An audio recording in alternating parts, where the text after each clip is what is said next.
얘네들 지금 정신없는 애들이에요. 앞으로 경기 어떻게 될 것 같아요? 라고 심리지수를 물어본 거 있어요. 아주 그냥 바닥을 치고 있습니다. 네. 호사가들 말로 의하면 트럼프는 벌써 작심한 게 하나 있어요. 오랜만에 나오셨습니다. 아, 잘 지내셨습니까? 박정호 명지대 특임 교수님 어서 오십시오. 네. 보고 싶었습니다. 네, Y스트리트 구독자 여러분 안녕하십니까? 오랜만에 인사드립니다. 이번에는 3분 라면 아니고 10분 경제로 돌아오셨습니다. 아, 예. 10분 경제는 이거 어떤 의미예요? 책 제목이? 아, 저 출판사 그 마케팅 기획자분들이 정해 주셨는데요. 네. 책 안에 소 제목들이 하나하나 다 분절되어 있습니다. 예. 그래서 화장실 갈 때 10분만 한 토막씩. 읽으면 정말 경제 상식이 풍부해진다. 뭐 그런 컨셉이라고 들었습니다. 부담 없이 한 네. 토막 네. 10분씩만 읽으면 되는. 예. 그러니까 사실 많은 분들이 책을 못 사시는 이유가 이거 다 언제 읽나. 맞아요. 약간 그런 부담감에. 맞습니다. 근데 하루에 딱 10분이면 되는데. 저는 그렇게 생각합니다. 몇 장이라도. 그래서 이번에 작심하고 분절적으로 10분 투자하면 하나는 확실히 배우는 그렇게 글을 썼고요. 생활 속 경제. 네. 운이 좋아서 이 책 원고 중에 하나가 중학교 국어 교과서에 수록이 됐습니다. 이 책 나온 지 얼마 안 됐잖아요. 이게 증보판이에요. 원래 아. 한 10몇 년 전에 여기 맨 앞에 써 있는데 네네네네. 네이버에서 연락이 와서 아. 네이버 메인에 올릴 글을 써달라고 한 적이 있습니다. 그래서 그 네이버 캐스트에 글을 올렸는데 이제 네이버 캐스트가 없어졌나 보더라고요. 예, 그리고 나서 그 원고들을 모은 건데 그때 그리고 더 쓴 거죠. 그 원고만 있는 게 아니라. 근데 그때 그것들을 보고 뭐 그 교과서에서 국어 교과서에 수록하고 싶다고. 대박이네요. 감사합니다. 그게 어떤 단락이었어요? 그게 그 비상교육의 일기 자료예요. 아니 그 어떤 내용이 교과서요? 지금 가물가물하네. 하도 많아가지고. 네. 그거는 제가 네. 하나하나 몇 개 또 재밌는 내용만 또 추려서 10분 경제 내용을 또 여쭤보겠습니다. 고맙습니다. 우선은 네. 그래도 우리 박정호 교수님 나오셨으니까 네. 트럼프 관세랑 지금 뭐 시장이 막 전 세계 난리잖아요. 난리예요, 막 진짜. 빅테크들이 뭐 하루 이틀 만에 얼마입니까? 1조 달러? 날라가고 막 지금 장난이 아닌데. 예.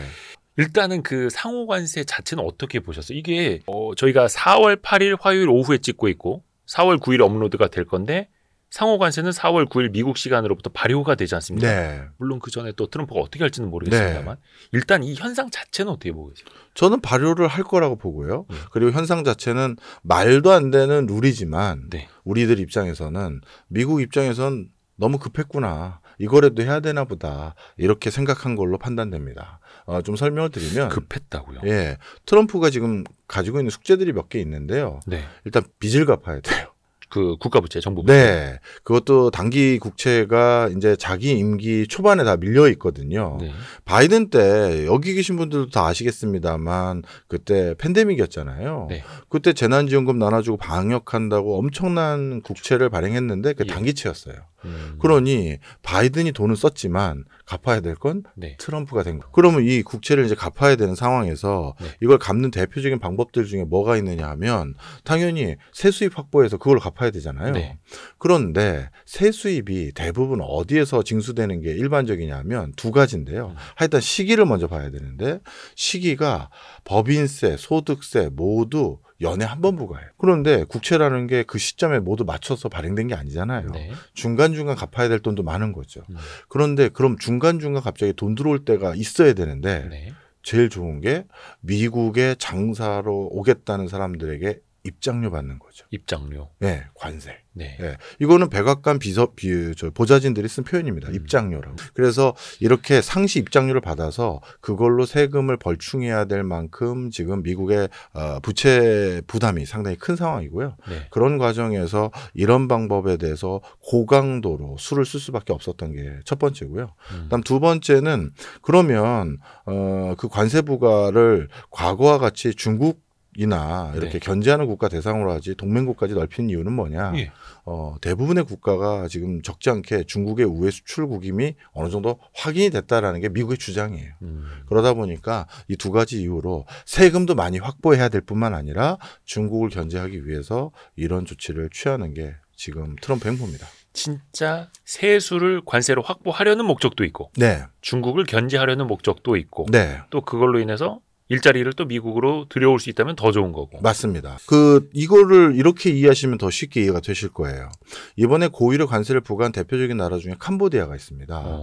캄보디아의 무역 수지표를 보면 아니 캄보디아가 미국하고 교역을 하면 얼마나 한다고 거기에다 관세를 때립니까? 이렇게 생각하실 수 있잖아요. 근데 그걸 자세히 들여다보면 그게 그렇지가 않아요. 캄보디아가 가장 많이 수출하는 첫 번째 수출국은 당연히 미국입니다. 근데 미국에 뭘 수출하나 봤더니 신발하고 의류예요. 그러면 수입하는 캄보디아가 주로 수입하는 국가는 어딘가 살펴봤더니 1등 수입국이 역시 중국입니다. 그럼 중국에서 뭐 사왔나 봤더니 우리 기자님은 딱 들으면 감 오실 거예요. 중국에서 섬유, 면사 그리고 기계류인데 봉제 기계죠. 감 오시죠? 캄보디아가 우회 수출국으로 활용되는 거예요. 그리고 캄보디아가 중국에서 수입하는 품목의 한 5, 6등을 보면 미국 입장에선 더 화가 날 일이 생긴 게 뭐가 있을까요? 중국산 전자 전기 제품들이에요. 그러니까 캄보디아는 중국 제품을 캄보디아에서 만들어서 미국에 수출하는 과정에서 돈을 벌잖아요. 그 돈 번 걸로 우리도 돈 좀 생겼으니 중국 TV 사볼까? 중국 냉장고 사볼까? 이러면서 중국의 부를 늘려주는데 일조하고 있다는 거죠. 어떻게 보면 약간 가공무역일 수도 있고 또 그걸로 벌어서 중국에게 기여할 수도 있는. 그렇죠. 그러면 이런 것들 다 차단해야 되지 않겠느냐가 어떻게 보면 미국 행정 관료들의 생각이자 트럼프의 생각입니다. 약간 그러면 그거랑 맥락이 그럼 비슷한 겁니까? 왜 펭귄만 사는 섬이라는 뭐 허드슨앤 맥도날드 그 이름도 저는 제가 이번에 처음 들어봤는데 이번에 이거 그냥 단순 계산하다가 여기에다가 이거 관세 부과한 건 잘못된 거 아니냐. 그쵸, 펭귄만 사는데 우스갯소리로 막 나왔었는데. 근데 이거는 그 트럼프의 그 정책 보좌진들의 그냥 뭐라 그럴까요? 사후 약방문인지 실제인지는 모르겠습니다만 뭐라고 돼 있냐면 저는 솔직히 사후 약방문이라고 생각하는데 그냥 말 갖다 붙인 거.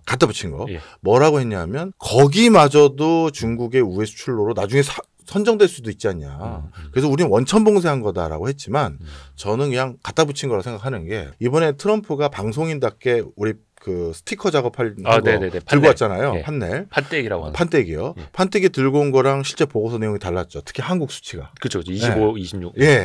그 얘기는 얘네들 지금 정신없는 애들이에요.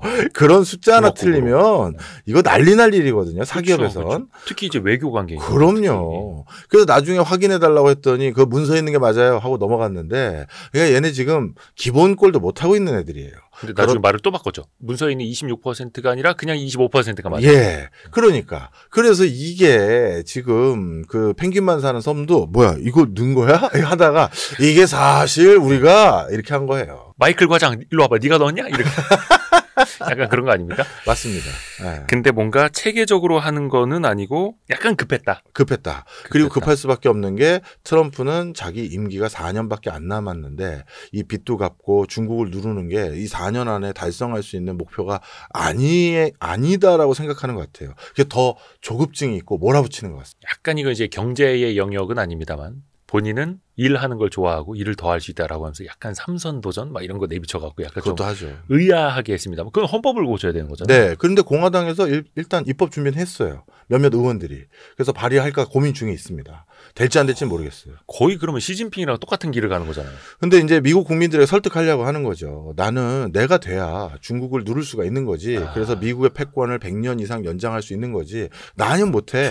이걸 하려고 하는 거야. 근데 그거는 일단 중간 선거 넘어서고 하면서 뭔가 더 구체화될 수도 있겠네요. 지금으로 봤을 땐 되게 뭔가 이게 말이 되나 싶은데 항상 그런 걸 또 트럼프는 해냈죠. 그게 더 불안하게 만들어요. 그리고 미국 워싱턴 DC에 있는 호사가들. 이 표현이 제일 맞을 것 같아요. 호사가들 말로 의하면 트럼프는 벌써 작심한 게 하나 있어요. 자기 아들들 중에서 또 대통령을 만들게. 연이어서는 아니지만 그 누굽니까? 막내 키 큰 2m 넘는 아들. 에런인가요? 뭐 하여튼 뭐 그 누구든 간에 누구라고는 얘기 못 하겠는데 하여튼 그래서 정치 가문화 하려는 것도 생각을 마음을 굳힌 것 같아요. 약간 케네디 가문처럼. 그렇죠. 뭐 사위가 됐든 뭐 딸이 됐든 막내 아들이 됐든. 야, 참. 해서 트럼프 가문을 또 그렇게 위대하게 만들려고 하는. 근데 일단은 이게 또 전 세계적으로 어떤 파장을 가져오느냐. 당장 이 관세, 세율도 문제가 되겠습니다만 미국의 경기 침체 확률이 높아진다고 하지 않습니까? 미국의 뭐 투자은행들도 향후 1년 뒤에 뭐 확률을 뭐 20에서 30%로 더 올리고 있고 교수님 어떻게 보세요? 미국의 경기 침체가 올 가능성? 지금 가능성이 없지 않아요. 왜냐하면 지금 미국의 지표를 크게 두 가지로 나눌 수가 있는데요. 심리 기반한 지수하고 실물 지표가 있는데 실물 지표는 견디고 있어요. 근데 이 실물 지표가 견디고 있는 것도 조금 해석을 우리가 되게 보수적으로 해야 될 게 교수님 요즘 미국의 고용 지표 좋은데 너무 경기 침체 속단하신 거 아닙니까? 이렇게 얘기하신 분들 계실 거예요. 네. 근데 지금 미국의 고용 지표가 좋은 게 트럼프가 대거 불법 체류자를 몰아냈거든요. 그러니까 원래 미국인 일자리가 아니라 다른 사람들 일자리로 카운트 될 수 있었던 것들을 그 사람들을 몰아내거나 그 사람들 채용하기가 부담스럽죠. 왜? 조만간 쫓겨날지도 모르는데. 그러다 보니까 미국인들의 자백 기회가 더 높아진 거예요. 그러다 보니 공식적으로 예전에 비해서 고용 통계가 높아진 것이 네. 마치 미국이 활성화돼서 일자리 개수가 더 늘어나고 또 아니면 양질의 일자리가 좋아지고 근무환경이 좋아져서 저도 거기서 일하겠습니다가 된 게 아니라 일할 경쟁자가 사라지면서 미국인들에게 기회가 늘어난 거지. 이거 보수적으로 해석해야 된다. 네. 이게 하나고요.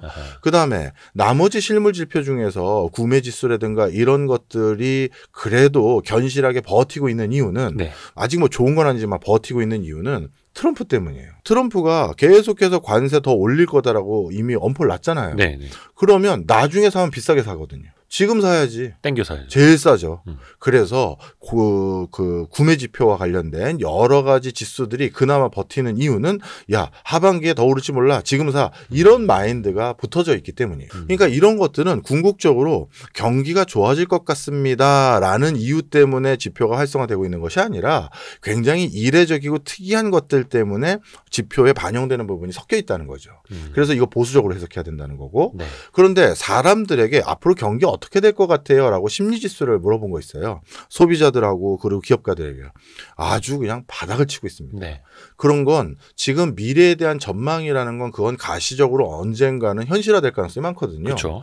기업가들이 경기 안 좋다고 판단했는데 누가 투자하면 누가 고용 늘릴 거예요. 그 소비자들이 앞으로 제 일자리 어떻게 될지 모르겠다고 생각하는데 누가 소비할 것이며 그 얘기는 곧 실물 경제 이런 것도 반영될 가능성이 높은 거예요. 네. 그러니 여러 지표들의 맥락을 봤었을 때 이거 쉽지 않은 파장이다 이렇게 판단하고 있습니다. 그러니까 시차를 두고 이 심리 지표 악화되는 게 실물 경기 악화로 이어질 가능성이 네. 높다라고 네. 보시는 거고. 그러니까 지금 이대로 가면은 그거는 이미 이제 심리 지표가 가리키고 있는 거잖아요. 네. 저대로 간다. 네. 약간 이제 근데 트럼프가 이 관세를 그냥 밀어붙일 가능성이 높다라고는 보십니다만 지금 뭐 일론 머스크도 거기는 어차피 이제 사업가니까 무관세로 갑시다 뭐 설득한다고 하고 네. 스캇 벤센트 같은 재무장관의 파와 아니면 그 러트닉인가요? 상무장관파 좀 나뉜다고 하더라고요. 네, 맞습니다. 조금 뭐라 해야 되나 강경파하고 좀 뭐 비둘기파 이런 식으로 좀 나뉠 수 있을 것 같아요. 저는 어떻게 분류하냐면요. 예. 일론을 좀 제외하고요. 예. 남은 일론은 이제 기분 상한 것도 있는 것 같아요. 네가 날 자르려고 해? 하면서 요즘에 살짝 좀 벌어진 것 같아요. 약간 좀 삐딱선을 타는 것 같아요. 예. 그래서 일론도 약간 뭐 감정 기폭이 있는 사람이니 그 사람을 빼고 나머지는 분류를 어떻게 하냐면 네. 저는 미국은 상업자본과 금융자본의 싸움이었어요. 네. 근데 금융자본은 말 그대로 주가로 먹고 사는 사람들이잖아요. 네. 주가 떨어졌으면 자기 임기 안에 자기가 책임을 져야 돼요. 자기 보직이 날아가고. 그런데 이렇게 주가를 고점 대비 20-30% 가까이 낮춰놨다. 이거 난리 쳐야 되는 일이거든요. 네. 고객들 돈 맡은 사람이 그거에 대해서 난리 안 치면 말이 안 되는 거잖아요. 스캇 벤센트 재무장관이 또 금융 출신이니까. 그렇죠. 그러니 이거 뭡니까? 지금 이거 어떻게 하려고 해요? 이거 안 됩니다. 라고 난리치는 쪽은 금융자본 출신들이에요. 그런데 관세 부과해야 된다라고 하면서 뭔가 그쪽 결을 제시하는 사람들은 전통적으로 백그라운드나 자기 지지 기반이나 이런 것들이 상업 자본을 기반으로 한 사람들이에요. 그래서 이 사람들 입장에선 지금 그렇게 주가나 부양해서 트럼프가 미국 역사상 가장 위대한 대통령 중 한 명이 될 수가 없고 그리고 미국의 고질병을 치유할 수 없다. 왜? 이거 뭐 중국 어떻게 막을 건데 그 주가 올린다고 니네 그럼 주가 이렇게 몇 배씩 올랐는데 코로나 이후 중국 막았어? 못 막았잖아. 이런 거야. 그래서 지금은 이 두 계열의 싸움이고요. 트럼프는 상대적으로 부동산 쪽이죠. 부동산은 전통적으로 실물에 가까워요. 그쵸. 뭘 짓고 올리고 하는 거니까요. 코스트 얼마인데 빌딩 올리는데 왜 이렇게 가격이 비싸졌어? 이런 쪽이거든요. 따라서 트럼프도 지금 손이 많이 금융보다는 실물에 가 있어요. 그리고 자기 지지 기반들한테 약속했던 거 러스트벨트 돌아다니면서 네네. 내가 반드시 일자리 확충하고 예. 뭐 해주겠다 했잖아요. 네. 그런 여러 가지 맥락 속에서 저는 트럼프가 이번에 갑자기 초반에 갑자기 캐나다 그 멕시코에 관세 때렸다가 한 달 유예해주고 막 이런 거 있었지 않습니까? 네네네네. 이번에는 그럴 것 같지 않습니다.